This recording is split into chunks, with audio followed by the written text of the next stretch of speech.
નમસ્કાર, હું Janak Dave. Full stop news analysis પ્રોગ્રામમાં આપનું સ્વાગત છે. અમેરિકા અત્યારે ભારતની સાથે દોસ્તીની વાત કરે છે. જો કે અમેરિકાએ ભારતને આગળ વધતું અટકાવવા માટે અનેક કાવતરા રચ્યા છે. અમે અમેરિકાના આવા જ એક ભયાનક કાવતરાની વાત કરીશું. કેવી રીતે અમેરિકાએ કાવતરું રચીને એક દેશભક્ત વૈજ્ઞાનિકને ગદ્દાર ગણાવી દીધા, એની અમે વાત કરીશું. અમેરિકાને એના આ કાવતરામાં આપણા જ દેશના કેટલાક લોકોએ સાથ આપ્યો છે, જેની પણ અમે તમને જાણકારી આપીશું.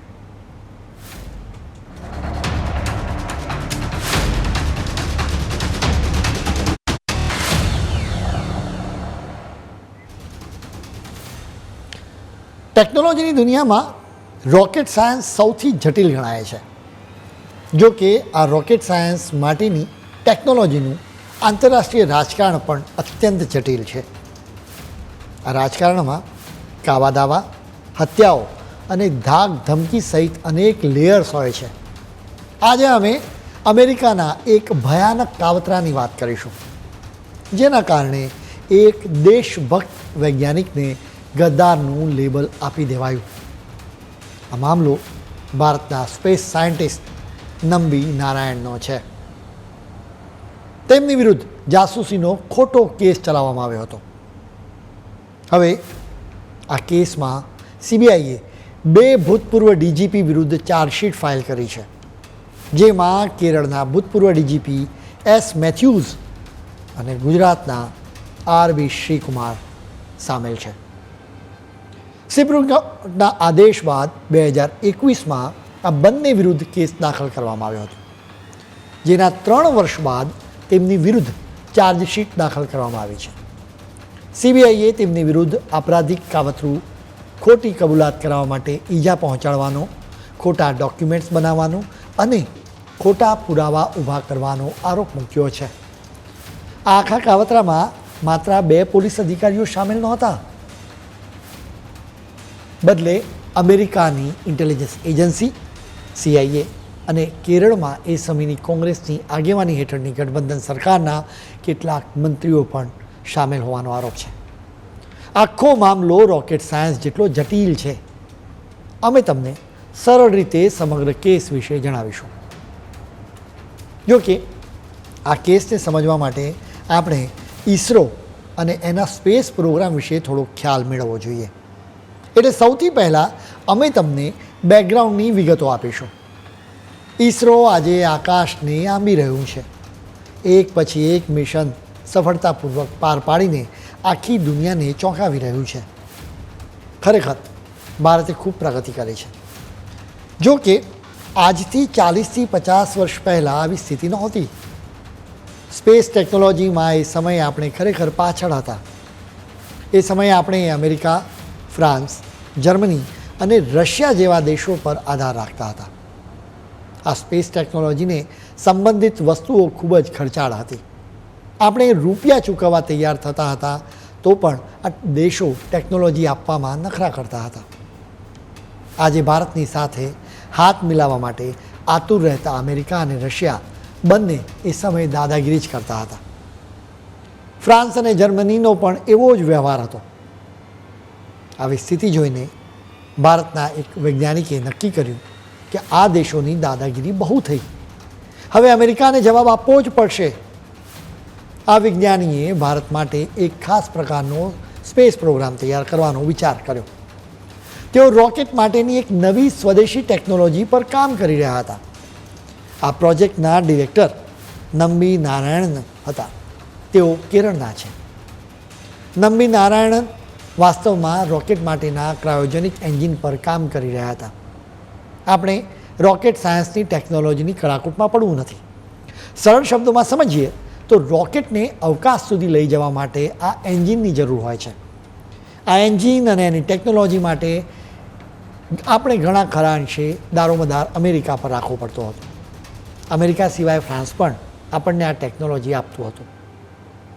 આ દેશો ભારત પર ઉપકાર નહોતા કરતા. તેઓ એના બદલામાં કરોડો ડોલર ભારત પાસેથી વસૂલતા હતા. સ્પેસ ટેકનોલોજીમાં આ દેશોની મોનોપોલી હતી, જેના કારણે તેઓ દાદાગીરી કરતા હતા.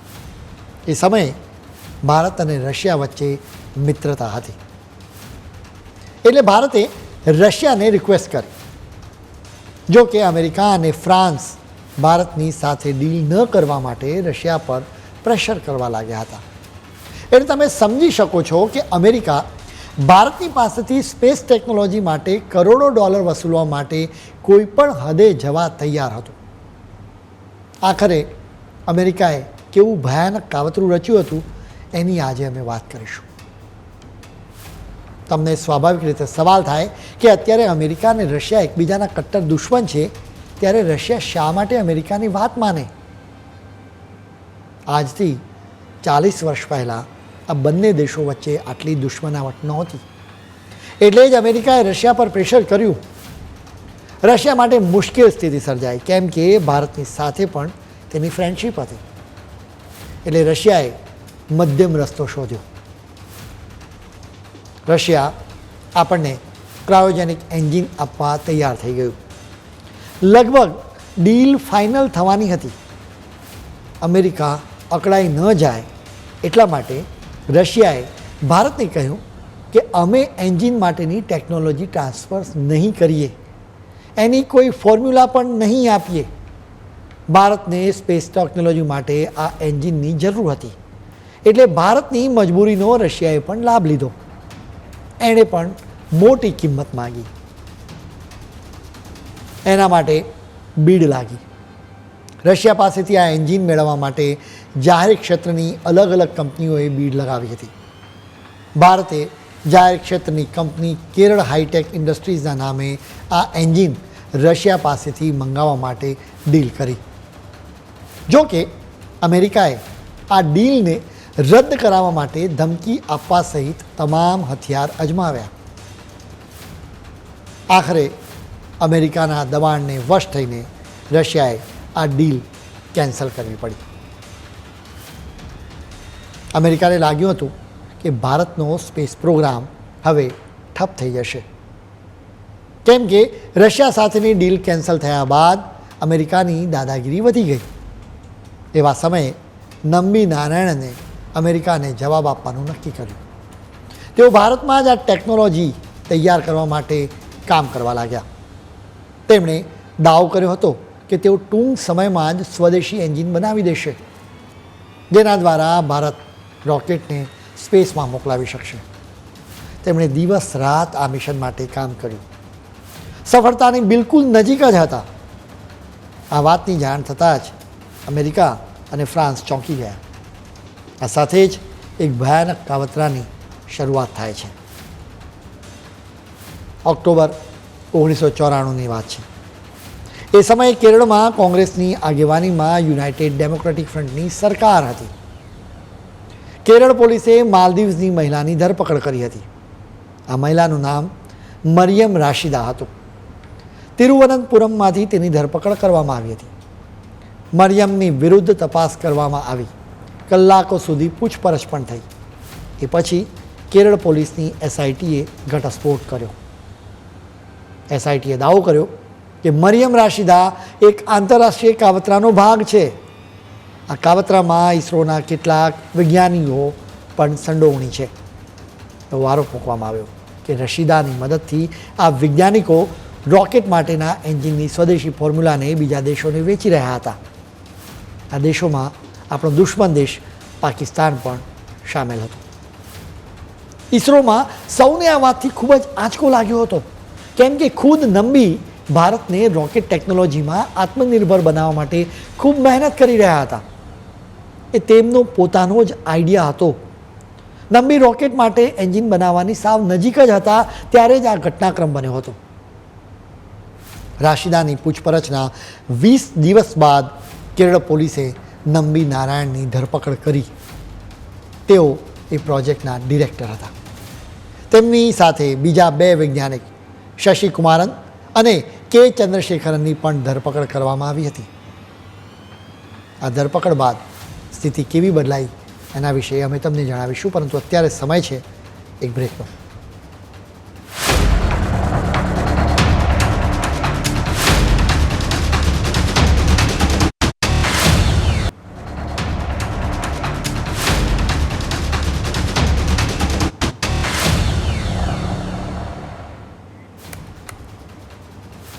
બ્રેક બાદ આપનું સ્વાગત છે. ઇસરોના જાસૂસી પ્રકરણની અમે વાત કરી રહ્યા છીએ. આ કેસમાં નમ્બી નારાયણનની ધરપકડ કરવામાં આવી છે. એ સમયે આપણા દેશમાં મીડિયાએ નમ્બી નારાયણની જાસૂસી કેસમાં ધરપકડના મામલે ખૂબ ઉહાપોહ મચાવ્યો હતો.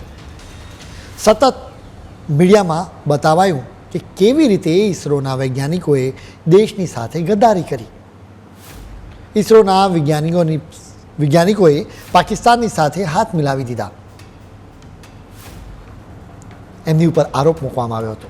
એટલે લોકો રસ્તા પર ઉતરી આવ્યા. નમ્બી નારાયણનો વિરોધ થયો. ટૂંકમાં તેમને બધી રીતે વિલન ચિતરી દેવામાં આવ્યા હતા. તેમનો પરિવાર અલગ થલગ થઈ ગયો હતો. તેમના સંબંધીઓ, તેમના પડોશીઓ પણ તેમનાથી મોઢું ફેરવી રહ્યા હતા. દેશની સુરક્ષાનો આ મામલો હતો. વળી ઇસરો જેવી દેશ માટે અત્યંત મહત્ત્વની સંસ્થાની સાથે પણ જોડાયેલો મામલો હતો. એટલે જ ઇન્ટેલિજન્સ બ્યુરોના અધિકારીઓ કેરળ પહોંચ્યા. લગભગ 20 દિવસની કાર્યવાહી બાદ નમ્બી નારાયણની ધરપકડ કરવામાં આવી હતી. આખરે નવેમ્બર 1994માં કેરળ પોલીસની એસઆઈટી પાસેથી આ કેસ સીબીઆઈને સોંપવામાં આવ્યો હતો. સીબીઆઈ પોતાની તપાસ પૂરી કરે અને અદાલત પોતાનો ચુકાદો આપે એ પહેલાં જ મીડિયા અને લોકોએ નમ્બી નારાયણ અને તેમના સાથીઓને ગદ્દાર ગણાવી દીધા હતા. સીબીઆઈએ લગભગ 2 વર્ષ સુધી તપાસ કરી, જેમાં તમામ એંગલથી તપાસ કરવામાં આવી હતી. મે 1996માં સીબીઆઈએ કેરળની નીચલી અદાલતમાં પોતાનો રિપોર્ટ સબમિટ કર્યો હતો. સીબીઆઈએ પોતાના રિપોર્ટમાં જણાવ્યું કે આ સમગ્ર મામલે નમ્બી નારાયણ, તેમના સાથી વૈજ્ઞાનિકો મરિયમ રશીદાએ કોઈ જ પ્રકારનો ગુનો કર્યો જ નથી. રિપોર્ટમાં સ્પષ્ટ હતું કે આ લોકોનો જાસૂસીની સાથે કોઈ નિસ્બત જ નથી. પાકિસ્તાન સહિતના દેશોની ભારતીય ક્રાયોજેનિક એન્જિન વેચી દેવાની આખરી કહાની જ બનાવટી છે. સીબીઆઈએ સ્પષ્ટ જણાવ્યું કે રોકેટ માટેનું એન્જિન પાકિસ્તાનને જ નહીં, બીજા કોઈ પણ દેશને વેચવાની કોશિશ થઈ હોવાનો એક પણ પુરાવો મળ્યો નથી. એન્જિન માટેની ટેકનોલોજીના ડોક્યુમેન્ટ્સનું આદાન પ્રદાન થયું હોવાના કોઈ પણ પુરાવા મળ્યા નથી. એટલે વાત સ્પષ્ટ છે કે નમ્બી દેશદ્રોહી નહીં પણ દેશભક્ત જ છે. એ સમયની કોંગ્રેસની આગેવાની વાળી ગઠબંધન સરકારે સીબીઆઈના રિપોર્ટને પડકાર્યો હતો. કેરળ સરકારે કહ્યું કે સીબીઆઈની તપાસ ખોટી છે. આખરે આખો મામલો સુપ્રીમ કોર્ટ પહોંચ્યો. સુપ્રીમ કોર્ટમાં કેરળ સરકારે કહ્યું કે આખા મામલાની ફરીથી તપાસ થવી જોઈએ. એટલું જ નહીં, આ તપાસ કેરળ પોલીસની એસઆઈટી દ્વારા જ થવી જોઈએ. નમ્બી નારાયણ અને તેમની ટીમે એના વિરોધમાં સુપ્રીમ કોર્ટમાં અપીલ કરી હતી. સુપ્રીમ કોર્ટે આદેશ આપ્યો કે કેરળ સરકારે આ મામલે ફરી તપાસ કરવાની કોઈ જરૂર નથી, કેમ કે તપાસમાં કંઈ શંકાસ્પદ મળ્યું જ નથી. એટલા માટે આ મામલે વધુ તપાસની કોઈ જરૂર લાગતી નથી. આ આદેશ મળ્યા બાદ નમ્બી નારાયણને પોતાની પ્રતિષ્ઠાને પાછી મેળવવા માટે કાયદેસરની લડાઈ શરૂ કરવી પડી. નમ્બી નારાયણ સૌથી પહેલાં હાઈકોર્ટ ગયા. તેમણે દલીલ કરી કે જો સીબીઆઈના રિપોર્ટથી પુરવાર થાય છે કે આખો કેસ જ બનાવટી છે, એટલે આવો બનાવટી કેસ ઉપજાવી કાઢનારા પોલીસ અધિકારીઓને સજા થવી જોઈએ, કેમ કે આ અધિકારીઓના કારણે જ કરિયરને દાગ લાગ્યો છે. જોકે હાઈકોર્ટે નમ્બીની અરજી ફગાવી દીધી હતી. હાઈકોર્ટે કહ્યું હતું કે હવે પોલીસ અધિકારીની વિરુદ્ધ એક્શન લેવાનો કોઈ જ અર્થ સરતો નથી.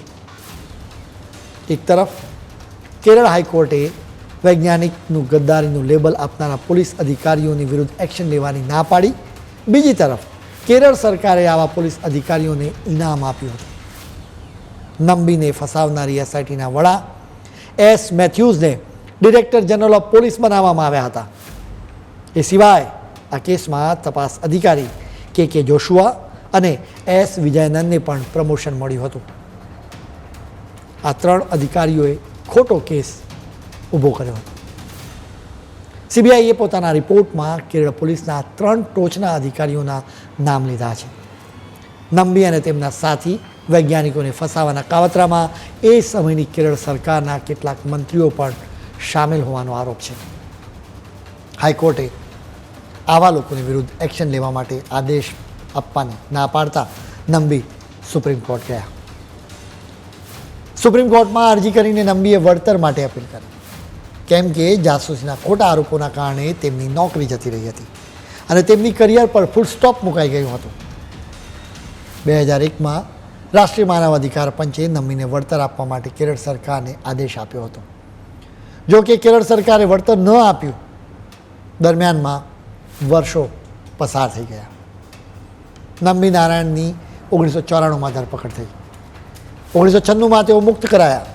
જો કે ન્યાય માટેની તેમની લડાઈ લગભગ 2 દશક જેટલી લાંબી ચાલી હતી.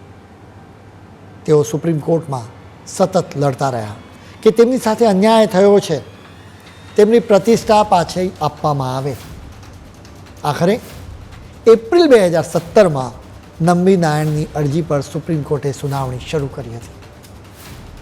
લાંબા સંઘર્ષ બાદ 14મી સપ્ટેમ્બર 2018નો દિવસ નંબી માટે રાહત લઈને આવ્યો. દિલ્હીમાં સુપ્રીમ કોર્ટના 3 જજોની બેન્ચ બેસી, જેમાં એ સમયના chief justice of India Deepak Mishra, AM ખાંડેલકર અને DY ચંદ્રચૂડ સામેલ હતા. આ 3 જજોની બેન્ચે 14 સપ્ટેમ્બર 2018ના દિવસે એક ચુકાદો આપ્યો હતો. આ ચુકાદો સાંભળવા માટે નંબી સુપ્રીમ કોર્ટમાં જ હતા.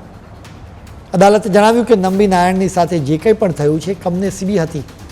તેમને તેમનું પદ અને પ્રતિષ્ઠા પાછા આપવા જ રહ્યા. પુસ્તકો અને દસ્તાવેજોમાં નંબી અને તેમના સાથીઓ વિશે જે કંઈ પણ કોમેન્ટ્સ કરવામાં આવી હોય એને ડિલીટ કરવી રહી. દેશભક્ત સાયન્ટિસ્ટને જે સન્માન મળવું જોઈએ એ જ સન્માન નંબીને મળવું જોઈએ. નંબી જો જોબમાં હોત તો તેમને કેટલું વેતન મળ્યું હોય એના આધારે સુપ્રીમ કોર્ટે નારાયણને 75 લાખ રૂપિયાનું વળતર ચૂકવવાનો આદેશ આપ્યો. સૌથી ખાસ વાત એ હતી કે આ રકમની વસૂલાત કેરળ પોલીસના અધિકારીઓ પાસેથી જ કરવાનો આદેશ આપ્યો કે જેમણે નંબી પર ગદ્દાર હોવાનું લેબલ માર્યું હતું. અદાલતે જણાવ્યું કે 3 પોલીસ અધિકારીઓની પાસેથી રિકવરી કરવામાં આવે. જો તેમની પાસે આટલા રૂપિયા ન હોય તો તેમની પ્રોપર્ટીને વેચવામાં આવે. એ પછી પણ આટલા રૂપિયા ન હોય તો બાકીના રૂપિયા કેરળ સરકાર આપે. નંબી નારાયણને પહેલી વખત રાહતનો શ્વાસ મળ્યો. આ કેસથી અનેક સવાલો ઊભા થયા, જેના વિશે અમે તમને વિગતે જણાવીશું, પરંતુ અત્યારે સમય છે એક બ્રેકનો.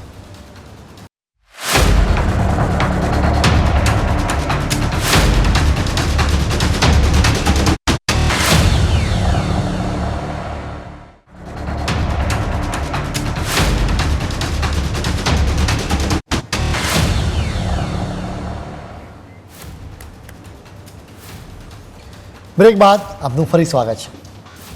નંબી નારાયણને 2 દશકા સુધીની લડત બાદ આખરે ન્યાય મળ્યો.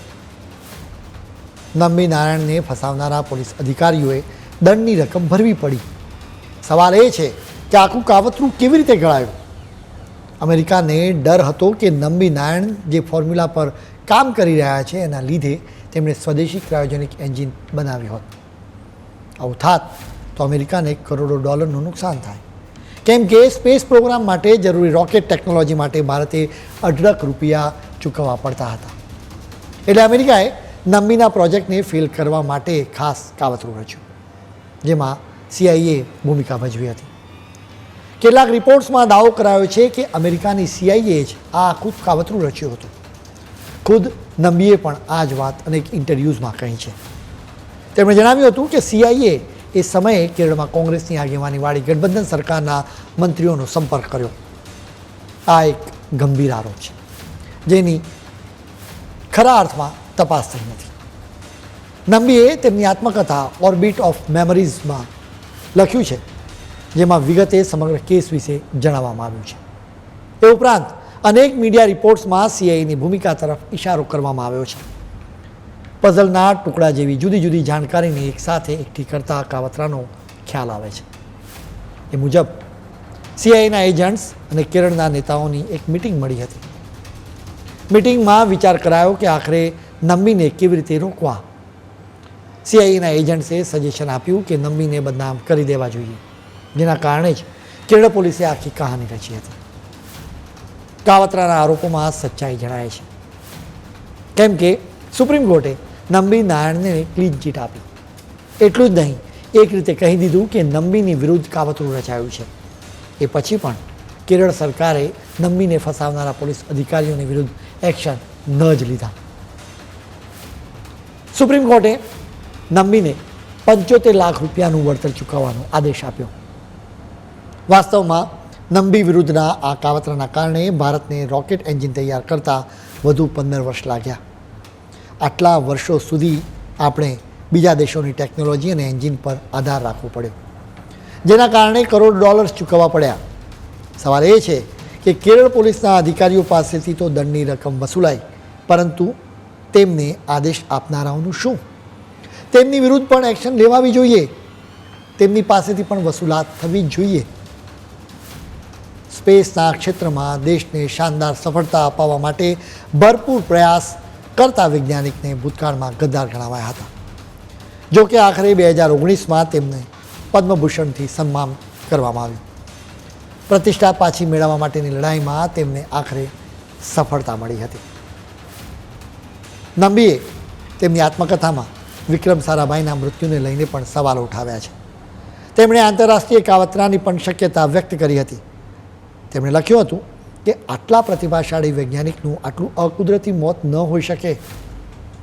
1971ની 30મી ડિસેમ્બરે વિક્રમ સારાભાઈ કેરળના કોવાલમમાં એક હોટલમાં મૃત અવસ્થામાં મળી આવ્યા હતા. એના પહેલાંની સાંજે તેઓ બિલકુલ સ્વસ્થ હતા. તેઓ બીમાર હોય એવો કોઈ પણ સંકેત નહોતો, બલકે તેઓ વૈજ્ઞાનિકો સાથે ચર્ચા પણ કરી રહ્યા હતા. નમ્બીને ફસાવ્યા એના પહેલાં પણ CIA એક ભયાનક કાવતરું રચ્યું હતું. દેશને પરમાણુ હથિયારોની તાકાત આપવાનું સપનું જોનારા મહાન સાયન્ટિસ્ટ હોમી ભાભાના મર્ડર માટે જ CIAને જવાબદાર ગણવામાં આવે છે. 1965માં હોમી ભાભાએ ઓલ ઇન્ડિયા રેડિયોને એક ઇન્ટરવ્યૂ આપ્યો હતો, જેમાં તેમણે કહ્યું હતું કે ભારત 18 મહિનામાં પરમાણુ હથિયાર બનાવી લેશે. આ ઇન્ટરવ્યૂના 3 મહિના બાદ જ પ્લેન ક્રેશમાં હોમી ભાભાનું નિધન થયું. 2008માં CIAના એજન્ટ રોબર્ટ ક્રોલી અને અમેરિકન પત્રકાર ગ્રેગરી ડગલસ વચ્ચે વાતચીત થઈ હતી. કન્વર્સેશન વિથ ધ ક્રો નામના એક પુસ્તકમાં આ વાતચીતનો ઉલ્લેખ છે. આ વાતચીતથી સ્પષ્ટ ખ્યાલ આવે છે કે ભારત પરમાણુ હથિયાર બનાવવાની જાહેરાત કરતાં જ અમેરિકા પરેશાન થઈ ગયું હતું.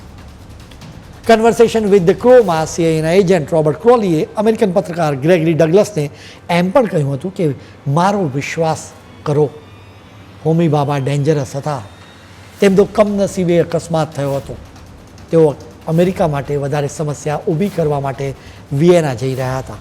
એ સમયે તેમના પ્લેનના કાર્ગોમાં બોમ્બ બ્લાસ્ટ થયો. સ્વિસ આલ્પ્સમાં એ બધા જ માર્યા ગયા. કોઈ રિયલ પુરાવો નહીં અને દુનિયા વધુ સુરક્ષિત બની. ગ્રેગરીએ ક્રોલીને એમ પણ પૂછ્યું કે પ્લેનમાં હોમી ભાભા એકલા હતા. ક્રોલીએ કહ્યું કે ના, એ એર ઇન્ડિયાની કમર્શિયલ ફ્લાઇટ હતી. ગ્રેગરીએ ફરી સવાલ પૂછ્યો કે હોમી ભાભાની સાથે કેટલા લોકો માર્યા ગયા. ક્રોલીએ કહ્યું કે કોને ખબર, અને ફ્રેન્કલી કહું તો એની કોને પરવાહ છે. અમે આ પ્લેનને વિયેનામાં પણ બ્લાસ્ટ કરી શક્યા હોત, પરંતુ અમે નક્કી કર્યું કે ઊંચા પર્વતોમાં આ પ્લેનના ટુકડા વેરવિખેર થાય એ વધારે સારું રહેશે. આ પુસ્તકમાં આ લખાણ બાદ કોઈ શંકાને સ્થાન રહેતું નથી. ભારતની વિરુદ્ધ અમેરિકા કાવતરા રચતું રહે છે. ભારતની સાથે હાથ મિલાવતું અમેરિકા ક્યારેય પીઠ પાછળ ખંજર મારે કહેવાય નહીં, કેમ કે અમેરિકા માટે તો મૂલ્યો નહીં, પરંતુ તેની સત્તા જ સર્વે સર્વા છે. ખેર, આજના બુલેટિનમાં આજે આટલું જ. નવા મુદ્દાઓ સાથે કાલે ફરી મળીશું. ત્યાં સુધી મને રજા આપશો. નમસ્કાર.